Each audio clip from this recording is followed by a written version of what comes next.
ऐसे यहाँ पे देखो MACD लाइन ने रेड लाइन को नीचे से क्रॉस किया, तो यहाँ पे एक अच्छा सा बाय साइड मिल गया। फिर यहाँ पे भी देखो MACD लाइन ने रेड लाइन को क्रॉस किया, तो एक अच्छा सा सेल साइड मिल गया। So hello everyone, so welcome back to my channel. Definitely आज की वीडियो में लोग नए पार्ट को कवर करेंगे जिसमें हम लोग एक MACD इंडिकेटर को अच्छे से डिटेल में समझेंगे। जो भी हमारी 90 डेज ट्रेडिंग सीरीज चल रही है जिसमें हम लोग बहुत ही इंपॉर्टेंट कॉन्सेप्ट्स को कवर कर रहे हैं। अभी तक हम लोग ने 1 से 9 पार्ट में कंप्लीट साइकोलॉजी के ऊपर बात करी है, ठीक है। ट्रेडिंग डिसिप्लिन कैसे लाते हैं, कंसिस्टेंसी कैसे फॉलो करते हैं, स्ट्रैटेजीज कैसे बनाते हैं, रिस्क मैनेजमेंट कैसे फॉलो करते हैं, ठीक है। और भी बहुत सारी चीज़, कैसे ट्रेडिंग को एज अ बिजनेस कंसीडर करते हैं, रिस्क रिवॉर्ड के ऊपर बात किया है। तो 1 से 9 पार्ट में मैंने ये सबको कवर किया है। उसके बाद मैंने 10-11 पार्ट में कुछ कैंडलस्टिक पैटर्न्स के ऊपर बात करी थी, यानी कि पूरा कैंडल्स को कम समरी करा था। उसके बाद कैंडलस्टिक पैटर्न में 1 day 1 candle pattern, 2 candle pattern, 3 candle patterns, bullish patterns, bearish pattern, उन सबको कवर किया था। फिर आगे मैंने कंटिन्यू करते हुए टेक्निकल एनालिसिस को समझाया था, जिसमें हम लोगों ने बहुत चीज़ें कवर की थी, लाइक सपोर्ट रेजिस्टेंस को अच्छे से समझाया था, ट्रेंड लाइन को अच्छे से समझाया था, चैनल जो बनते हैं असेंडिंग डिसेंडिंग, उन सबको समझाया था। उसी के साथ साथ मैंने उनकी स्ट्रैटेजीज भी बताई थी, किस तरीके से आपको एंट्री एग्जिट प्लान करना है, एसएल लगाना है, टारगेट लगाना है, वो सब, ठीक है। फिर आगे बढ़ते-बढ़ते हम लोगों ने चार्ट पैटर्न्स को अच्छे से कवर किया था, जिसमें हम लोगों ने कंटीन्यूअस पैटर्न जितने भी होते हैं, रिवर्सल पैटर्न होते हैं, उन सबको कवर किया था। उनकी सारी स्ट्रैटेजीज़ को बनाया था, ठीक है। सारे एसएल कैसे लगाना है, एंट्री कब लेना है, एग्ज़िट कब करना है, वो सब कवर किया था। तो चार्ट पैटर्न भी हम लोगों ने कंप्लीट कर दिया था। फिर आगे बढ़ते हुए हम लोग ने वॉल्यूम एनालिसिस को अच्छे से कवर किया, यानी कि अगर वॉल्यूम एनालिसिस तो बहुत ही बढ़िया वीडियो है, उसमें तो बहुत अच्छा रिस्पॉन्स आया है। तो डेफ़िनिटली इस वीडियो को तो ज़रूर देखना, वॉल्यूम आपको कंबाइंड कॉन्सेप्ट समझा देगा। आगे बढ़ते हुए हम लोगों ने कुछ इंडिकेटर के ऊपर बात की थी, जिसमें हम लोग ने बताया था बेसिक इंट्रोडक्शन के साथ कि ट्रेंड इंडिकेटर होते हैं, वोलेटिलिटी इंडिकेटर होते हैं, मोमेंटम इंडिकेटर होते हैं और वॉल्यूम इंडिकेटर होते हैं। उसी को आगे कंटिन्यू करते हुए ट्रेंड इंडिकेटर में हम लोग ने मूविंग एवरेजेस को पढ़ा था लास्ट वीडियो में। तो आज बेसिकली हम लोग ट्रेंड इंडिकेटर में कवर करने जा रहे हैं MACD, यानी कि मूविंग एवरेजेस कन्वर्जेंस डाइवर्जेंस। बहुत ही सिंपल इंडिकेटर होता है, बहुत ही बिगिनर फ्रेंडली इंडिकेटर होता है। तो ट्रेडिंग गैम्बलिंग नहीं होती। सबसे पहले तो यही हमने साइकोलॉजी में जब पार्ट्स कवर कर रहे थे उसमें मैंने बताया था कि trading is not just a gambling, इस प्रॉपर रिस्क मैनेजमेंट, प्रॉपर एक डिसिप्लिन प्रोफेशन है, ठीक है। तो इसमें गैम्बलिंग की कोई गुंजाइश नहीं होती। अगर प्रॉपर आपके पास एक स्ट्रैटेजी है, डिसिप्लिन है, उसके साथ आप काम करोगे और एक्यूरेसी अगर थोड़ी ठीक है भी नहीं, तो भी आप इंडिकेटर्स टाइप चीज़ों को यूज़ करके एक्यूरेसी बिल्ड कर सकते हो। बट इस मोस्ट इम्पॉर्टेंट कि तो ये गैम्बलिंग नहीं है, इसमें प्रॉपर स्ट्रैटेजी डिसिप्लिन लगती है। तो MACD इंडिकेटर ही सबसे इंपॉर्टेंट मोस्ट पावरफुल टूल है टेक्निकल एनालिसिस में।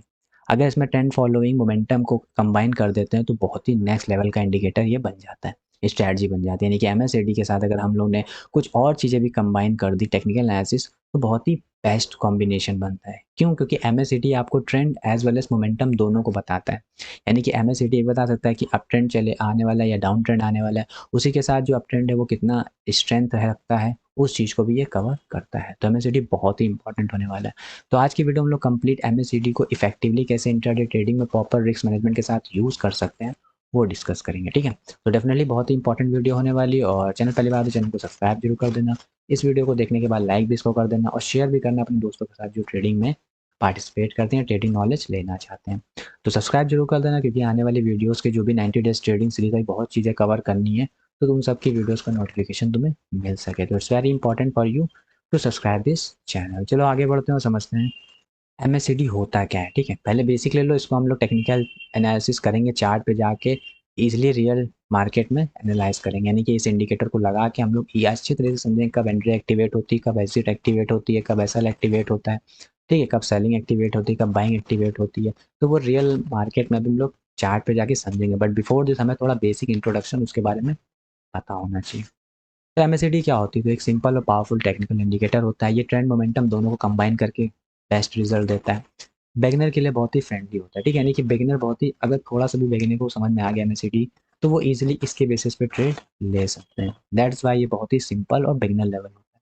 अब इसमें कंपोनेंट कौन-कौन से होते हैं? 3 कंपोनेंट होते हैं। एक MACD लाइन होती है, एक सिग्नल लाइन होती है और एक हिस्टोग्राम होता है। What is the MACD line? MACD line थोड़ी फास्ट लाइन होती है, यानी कि जल्दी मूव होती है। सिग्नल लाइन जो होती है वो थोड़ी स्लो रेस्पॉन्सिवली मूव करती है।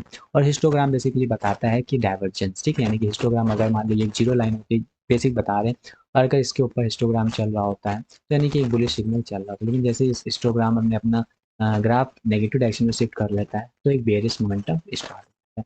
तो हिस्टोग्राम भी बहुत ही इंपॉर्टेंट डाइवर्जेंस के लिए बेस्ट टूल होता है। तो इसीलिए ये बहुत ही इंपॉर्टेंट होता है क्योंकि इसमें बहुत चीज़ें आपको मिल जाती हैं। अब सबसे इंपॉर्टेंट है कि तुम्हें इसमें क्या-क्या इंपॉर्टेंट है। तो आप बेसिकली इंट्राडे ट्रेडिंग कर रहे हो तो 5 मिनट 15 मिनट चार्ट के ऊपर काम करो, ठीक है। स्विंग ट्रेडिंग करना चाहते हो तो 15 से 30 मिनट के चार्ट पे काम करो। पर्सनल ट्रेडिंग चलाना चाहते हो तो 4 आवर, 1 आवर और डेली चार्ट पे ही काम करो।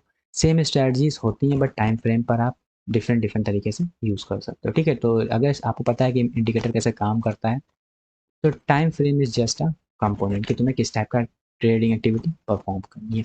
बिगिनर हो तो आई थिंक प्रेफर करना चाहिए तुम्हें 1 आवर के ऊपर के चार्ट पे, ठीक है। यानी कि अगर बिगिनर लेवल हो तो 15 मिनट चार्ट को अवॉइड करो, ठीक, क्योंकि बहुत ही ज़्यादा इंट्राडे में नॉइज़ी मूवमेंट होंगे, क्योंकि फिर बहुत ही लो लेवल टाइम फ्रेम पे जाओगे, यानी कि 1 मिनट, 5 मिनट, 15 मिनट, तो यहाँ पे बहुत ही बार वो सिग्नल देगा। तो बहुत मोस्ट ऑफ द टाइम ये फेल भी हो जाएगा। इस वजह से आप बिगिनर हो तो डेफ़िनेटली आप एक अच्छे बड़े time frame 1 hour time frame पर जा सकते हो, क्योंकि जितना ज़्यादा हायर टाइम फ्रेम पे जाओगे उतना अच्छा रिलायबल सिग्नल देगा और कम अपॉर्चुनिटीज़ देगा, ठीक है? क्योंकि वो बहुत ही रिलायबल ही टाइम वो बेसिकली क्रॉस कर रहा होगा। बट अगर 1 मिनट, 2 मिनट में जाओगे तो बहुत बार क्रॉस करेगा, तो उसमें बहुत टाइम आप फेल भी हो सकते हो, फेक भी इंडिकेटर आ सकता है। अब what is the use of this indicator, तो किस तरीके से बाय और सेलिंग एक्टिविटीज़ परफॉर्म होती है। तो बाय सिग्नल कब एक्टिवेट होता है?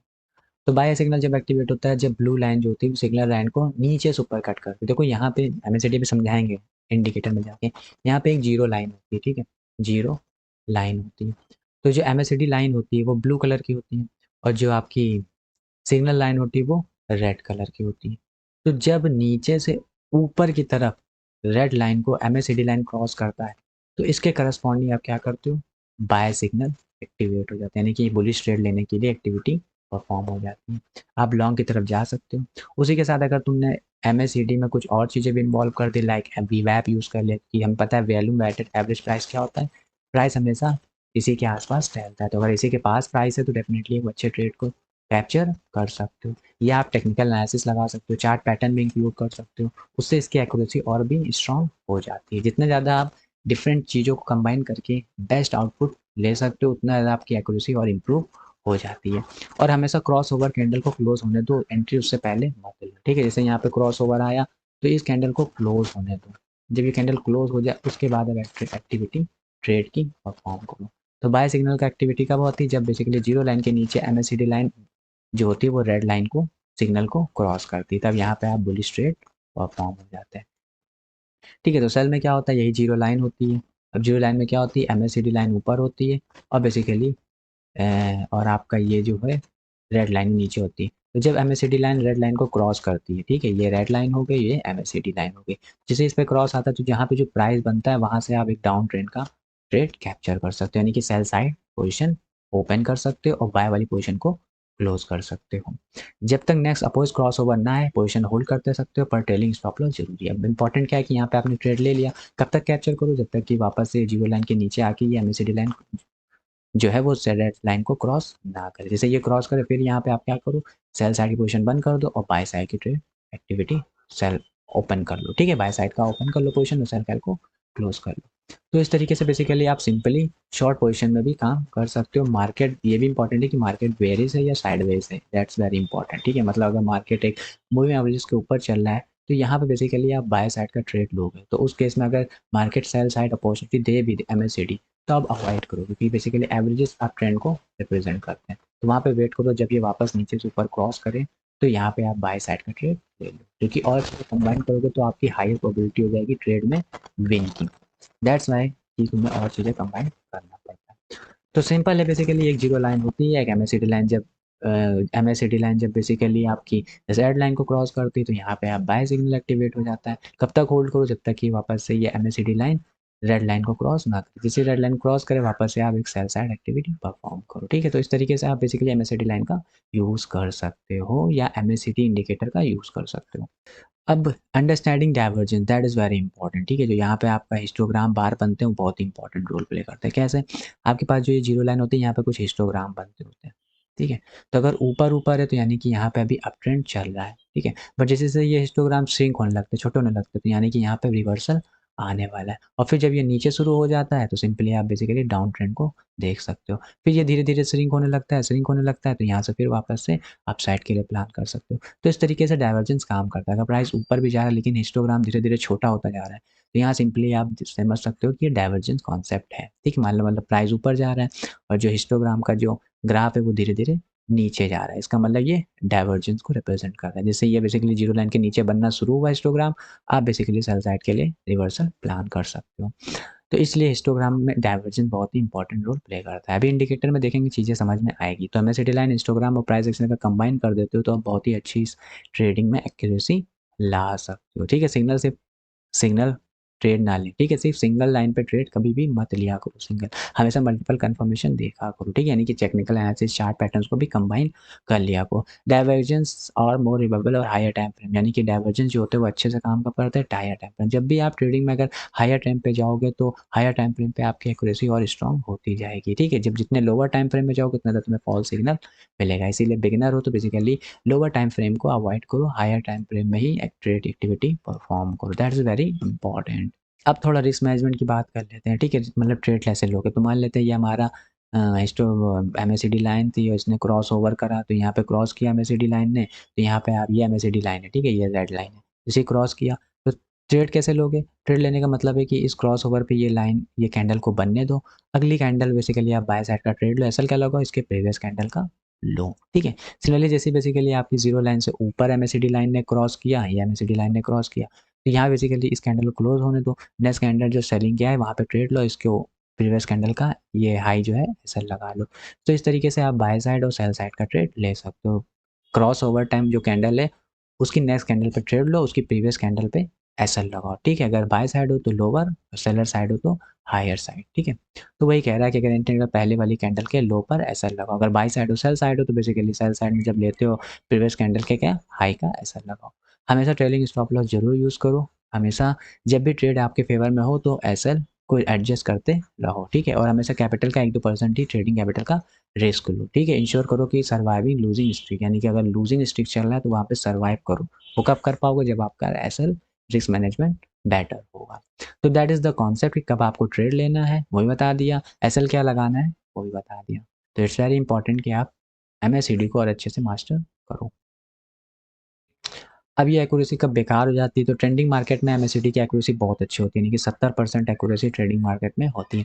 बट साइडवेज मार्केट में बहुत ही फॉल्स सिग्नल होता है, तो अगर साइडवेज मार्केट है तो बहुत ही फॉल्स सिग्नल है। तो अब साइडवेज मार्केट को पहचानते कैसे हैं? तो आप एक और इंडिकेटर का यूज़ कर सकते हो, एडीएक्स, जो कि हमारा नेक्स्ट इंडिकेटर पार्ट में ट्रेंड में कवर किया, यानी कि ट्रेंड इंडिकेटर में मूविंग एवरेजेस हो गया, आज एमएसीडी पढ़ लिया है। नेक्स्ट पार्ट में हम लोग ने एडीएक्स को समझना है। एडीएक्स क्या बताता है? मोमेंटम को बताता है, ठीक है? अगर इंडिकेटर 25 से ऊपर है तो एक ट्रेंडिंग मार्केट माना जाता है। अगर एडीएक्स होता है, एक एडीएक्स भी कल अगली नेक्स्ट पार्ट में समझेंगे। जब एडीएक्स 25 से ऊपर होता है तो समझ जाओ या बेयरिश साइड या बुलिश साइड, एक अप ट्रेंड आ सकता है, डाउन ट्रेंड आ सकता है, ट्रेंडिंग मार्केट हो सकता है। बट अगर एडीएक्स 25 से नीचे है तो समझ जाओ बेसिकली साइडवेज मार्केट चल रहा है। तो जब भी एडीएक्स 25 से नीचे हो तो वहाँ पे एमएसीडी भी फेल हो जाएगा, हर इंडिकेटर फेल हो जाता है। तो एडीएक्स आपको क्या बताता है? Trending market. तो इट्स वेरी इंपॉर्टेंट कि एडीएक्स लगा के आप मार्केट के ट्रेंडिंग को आइडेंटिफाई कर सकते हो। रेंजिंग मार्केट में बोलिंजर बैंड भी, सपोर्ट रेजिस्टेंस लेवल भी एमएसीडी लाइन को फ़िल्टर करता है, ठीक है? तो अगर रेंज मार्केट है तो वहाँ बोलिंजर बैंड भी काम करता है क्योंकि वो भी बहुत ही श्रिंक होता है, और सपोर्ट रेजिस्टेंस भी आप अच्छे से रेंज मार्केट में काम कर सकते हो, तो उससे एमएसीडी सिग्नल बहुत ही अच्छे से काम करेगा। कैसे काम करेगा? रेजिस्टेंस पे अगर मान लो एमएसीडी लाइन ऊपर से क्रॉस कर रहा है तो यहाँ पे सेल मार दो, सपोर्ट पे अगर एमएसीडी लाइन नीचे से क्रॉस कर रहा है तो वहाँ पे बाय मार लो। तो इस तरीके से सपोर्ट रेजिस्टेंस भी आप एमएसीडी लाइन में अच्छे सिग्नल फाइंड कर सकते हो। तो दैट्स वाई कि तुम्हें ट्रेंडिंग मार्केट में अच्छे से काम करेगा, साइडवेज मार्केट्स में आप एडीएस का यूज़ करके पता कर सकते हो। अब बिगिनर के लिए कुछ ट्रिक है, तो बेसिकली हमेशा स्टार्ट पेपर ट्रेडिंग से किया करो, डेमो ट्रेडिंग से किया तो कम से कम 1-2 महीना demo trading, paper trading use करो, सो दैट कि तुम्हें थोड़ी एक्यूरेसी, थोड़ा समझ में आए, उसके बाद ही तुम रियल मार्केट में उतरो। रियल पैसा तुरंत लगाने की ज़रूरत नहीं है, बहुत ही रिस्की लेवल पे काम होता है। इमोशन से नहीं, जो भी रूल सेट कर रहे हो कि नीचे से क्रॉस करेगा तो बाय करेंगे, ऊपर से क्रॉस करेगा सेल करेंगे, उसके बाद ईएमए के ऊपर होगा तो बाय रखेंगे, ईएमए के नीचे रहेगा तो सेल रहेगा, एडीएक्स 25 से ऊपर रहेगा तो काम करेंगे, एडीएक्स से 25 से नीचे होगा तो काम नहीं करेंगे। जब ये सब रूल बनाओगे, इनको स्ट्रिक्ट फॉलो करोगे तभी आप एक प्रोफेशनल ट्रेडर बन पाओगे। हर ट्रेडर के बाद व्यू जरूर करें, क्या सही हुआ क्या गलत हुआ, जनरल जरूर बनाए कि ट्रेड ने कैसा परफॉर्म किया था, जो भी तुम्हारा पास्ट ट्रेड्स हैं, तो हर ट्रेड का तुम्हारे पास जनरल होना चाहिए ताकि तुम्हें गलतियाँ और क्या-क्या मिस्टेक किया वो सब पता कर सको। लॉस हमेशा ट्रेडिंग का पार्ट होता है तो उसको एक्सेप्ट करो, अगर लॉस होता है तो डेफ़िनेटली लॉस लेके निकलो। ये नहीं कि लॉस हुआ तो ट्रेडिंग स्ट्रैटेजी को ही चेंज कर दिया, ठीक है? तो स्ट्रैटेजीज़ जो होती हैं वो आप स्ट्रिक्ट रहना ज़रूरी है, ठीक है? लॉस तो होते हैं, हर ट्रेडर के लाइफ में लॉस होते हैं। तो loss is the part of the game, ठीक? लूज़िंग ट्रेड्स में अपनी स्ट्रैटेजीज़ को और अच्छे से एनहांस करते जाओ। कंसिस्टेंसी पे फोकस करो, परफेक्शन के ऊपर नहीं। जितना ज़्यादा आप कंसिस्टेंट रहोगे ट्रेडिंग एक्टिविटीज़ में, जो भी इंडिकेटर यूज़ कर रहे हो उसको जितना उसी पे मास्टरी करते जाओगे उतना ज़्यादा आपका बेस्ट है, बजाय कि तुम हर बार लॉस होने पे स्ट्रैटेजीज़ को चेंज करो। तो that is not a good deal, ठीक है? व्हाट्स अबाउट इम्पोर्टेंट थिंग कि कोई भी इंडिकेटर जो होता है सिर्फ इंडिकेशन होता है, कंफर्मेशन नहीं होता है, ठीक है? तो इंडिकेटर बस जस्ट एक टूल होता है जो तुम्हें इंडिकेट करता है क्या करना चाहिए, ठीक है? बट उसी के साथ अगर तुमने टेक्निकल एनालिसिस चार्ट पैटर्न्स को कंबाइन कर दिया, प्राइस एक्शन को कंबाइन कर दिया, तो आप एक बेटर रिजल्ट पा सकते हो, ठीक है? तो खाली इंडिकेटर पे सिर्फ नहीं हो, कोई भी स्ट्रैटेजी 100% सही नहीं होती, वरना वो बहुत ही नए लेवल कोई किसी के पास ऐसी स्ट्रैटेजी होती है जो 100% काम करे, तो बहुत ही खतरनाक लेवल पे प्रॉफिटेबल ट्रेडर होता है, ठीक है? रिस्क मैनेजमेंट ही सबसे लॉन्ग टर्म सर्वाइवल के लिए बेस्ट होता है। जितना ज़्यादा आप रिस्क मैनेजमेंट को फॉलो करोगे उतना अच्छा बेस्ट होगा। सबसे इंपॉर्टेंट है कि एमएसीडी के लाइन कुछ और टूल भी price action, support resistance, volume, वीवैप इन सबको कंबाइन कर दोगे तो आप एक अच्छा कन्फर्मेशनल ट्रेड ले पाओगे। हर ट्रेड में जीतने की ज़रूरत नहीं है बट अपनी पॉजिटिव एक्सपेक्टेंसी क्या रखना चाहिए। ये मैंने ऑलरेडी फर्स्ट से 9 पार्ट में कवर किया है कि पॉजिटिव एक्सपेक्टेंसी क्या होती है जो win rate plus risk reward को कंबाइन करके बनती है। तो हर समय सही होने की ज़रूरत नहीं है बट आपकी विन रेट और एक्यूरेसी को कंबाइन करके एक पॉजिटिव एक्सपेक्टेंसी होनी चाहिए। तो that is all about the MACD के इम्पोर्टेंट कॉन्सेप्ट्स, ठीक है? अब कुछ और बातें कर लेते हैं। एमएसीडी एक रिलायबल है और ईज़ी टू यूज़ इंडिकेटर होता है। सबसे इम्पोर्टेंट चीज़ कि एमएसीडी बिगिनर भी यूज़ कर सकता है कि उसको थोड़ी नॉलेज मिल जाती है। इंटर ट्रेडर के लिए बहुत ही पावरफुल टूल होता है। अगर डिसिप्लिन कंफर्मेशन के साथ कंबाइन करोगे तो प्रॉफिटेबल हो जाओगे। एक टाइम फ्रेम पर एक स्ट्रैटेजी के साथ स्टार्ट करो, मास्टर करो, उसके बाद उसमें कॉम्प्लेक्सिटी इंक्लूड करो, ठीक है? पहले कंसिस्टेंसी ही बिल्ड करिए कॉम्प्लेक्सिटी। जितना ज़्यादा आप कॉम्प्लेक्स करते जाओगे चीज़ों को, उतना ज़्यादा आप कंसिस्टेंसी खराब करते जाओगे, ठीक है? तो एमएसीडी को यूज़ करो, उसी के साथ बेसिकली आप कुछ टेक्निकल एनालिसिस, चार्ट पैटर्न्स को इंक्लूड करो, बट बहुत सारे इंडिकेटर, बहुत सारे टूल्स सभी में कंबाइन कर दोगे तो उसमें बहुत कॉम्प्लेक्स हो जाएगा। कॉम्प्लेक्स हो जाएगा तो तुम्हारी कंसिस्टेंसी खराब हो जाएगी। प्रॉपर रिस्क मैनेजमेंट और पेशेंस के साथ फॉलो करो तो एमएसीडी बहुत ही वैल्यूएबल एडिशन तुम्हारी ट्रेडिंग टूल किट में आ सकता है। तो इट्स वेरी इंपॉर्टेंट कि एमएसीडी बहुत ही अच्छा इंपॉर्टेंट रोल प्ले करता है। नाउ आप डिस्कस कर लेते हैं कि इसको बेसिकली चार्ट पे कैसे काम करेंगे। जैसे यहाँ पे देखो कितना, ठीक है? तो ये रहा मेरा एमएसीडी का इंडिकेटर, ठीक है? ये बहुत ही बढ़िया इंडिकेटर है। देखो यहाँ पे क्या है, ये जो बार्स हैं दैट इज़ कॉल्ड हिस्टोग्राम, ठीक है? हिस्टोग्राम जब ये देखो वीक होता जा रहा है तो यहाँ पे रिवर्सल आ रहा है। जैसे सेल साइड का वीक होता जा रहा है रेड वाला तो एक बाउंस बैक आ रहा है। तो ये हिस्टोग्राम तो बेसिकली डाइवर्जेंस को बताता है। सबसे इंपॉर्टेंट है क्रॉसओवर देखो। जैसे यहाँ पे देखो क्रॉसओवर हुआ, ठीक है? एमएसीडी लाइन ने इस सिग्नल लाइन को क्रॉस किया। एक बढ़िया सा सेल साइड आया क्योंकि ऊपर साइड क्रॉस किया। ऐसे यहाँ पे भी देख सकते हो एमएसीडी लाइन ने रेड लाइन को क्रॉस ओवर किया तो यहाँ पे देखो एक अच्छा सा सेल साइड बन गया। ऐसे यहाँ पे देखो एमएसीडी लाइन ने रेड लाइन को नीचे से क्रॉस किया तो यहाँ पे एक अच्छा सा बाय साइड मिल गया। फिर यहाँ पे भी देखो एमएसीडी लाइन ने रेड लाइन को क्रॉस किया तो एक अच्छा सा सेल साइड मिल गया। फिर यहाँ पे देखो एमएसीडी लाइन ने रेड लाइन को क्रॉस किया तो एक अच्छा सा बाय साइड ट्रेड मिल गया। बहुत बार फेल हो जाएगा, जैसे यहाँ पे देखो फेल हो गया, एमएसीडी लाइन ने रेड लाइन को क्रॉस किया बट यहाँ पे देखो काम इतना अच्छे से नहीं किया। यहाँ पे देखो अच्छे से काम किया कि यहाँ पे जैसे झटाक से देखो यहाँ पे मिड लाइन ने रेड लाइन क्रॉस किया, एक अच्छा सा अपसाइड मोमेंटम आया, थोड़ा रिटेस्ट करके भी एक अच्छा मोमेंटम आ गया। तो इस तरीके से बेसिकली जब ऊपर एमएसीडी लाइन क्रॉस करती रेड लाइन को तो आप सेल साइड को ट्रेड ले सकते हो और जब नीचे से एमएसीडी लाइन रेड लाइन को क्रॉस करती तो आप बाय साइड का ट्रेड ले सकते हो। जैसे यहाँ पे तो ऊपर से क्रॉस किया एमएसीडी लाइन ने तो यहाँ पे सेल साइड का ट्रेड आ गया।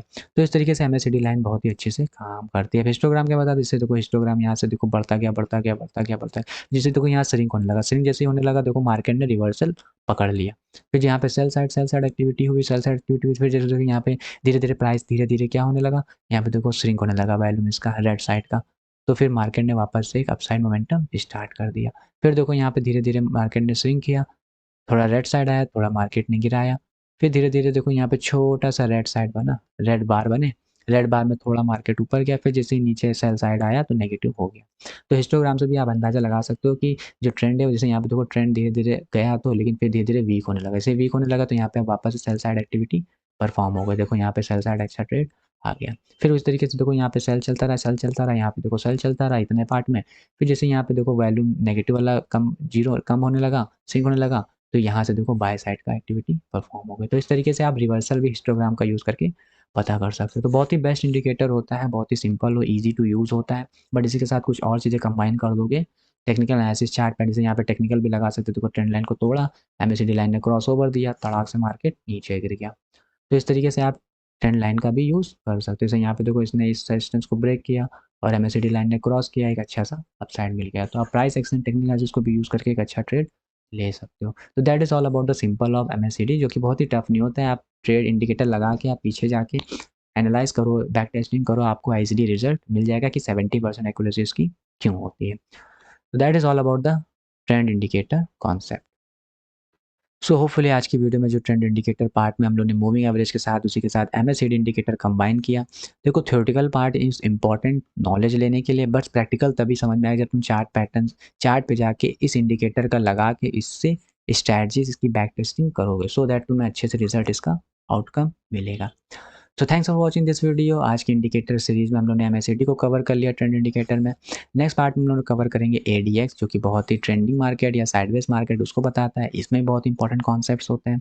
तो हर इंडिकेटर को पता होना चाहिए, भले तुम्हें कोई इंडिकेटर जो यूज़ करना है, जैसे तुम्हें यूज़ करना है moving average, but it's not important कि तुम एडीएक्स, एमएसीडी, वैल्यूम, ओबीवी ये सब ना पढ़ो, ठीक है। इंडिकेटर तुम्हें सब पढ़ना है, भले तुम पहले सब पढ़ के सब पहले सबको एडजस्ट तो कर लो, फिर देखो तुम्हारे लिए कौन सा इंडिकेटर बेस्ट होता है। इट्स दैट्स वाई कि तुम्हें सारे इंडिकेटर को पढ़ना चाहिए। तो हैवी ट्रेडिंग, आज की वीडियो पसंद आई तो डेफिनेटली वीडियो को लाइक करना, यहाँ तक आए हो। और चल पहली बात तो चैनल को सब्सक्राइब जरूर कर लेना, क्योंकि इस ट्रेडिंग सीरीज़ में 90 डेज़ में बहुत ही अच्छे कॉन्सेप्ट अभी और आने वाले समय में कवर होंगे। अभी तक हमने जो भी पढ़ा है वो चैनल पर जाके वो सारे पार्ट्स को देख सकते हो, और वीडियो अपने ट्रेडिंग दोस्तों के साथ शेयर भी करो। तो होपफुली आज की वीडियो पसंद आई होगी, तो लाइक शेयर सब्सक्राइब करना। मिलते हैं नेक्स्ट वीडियो में। Thanks for watching.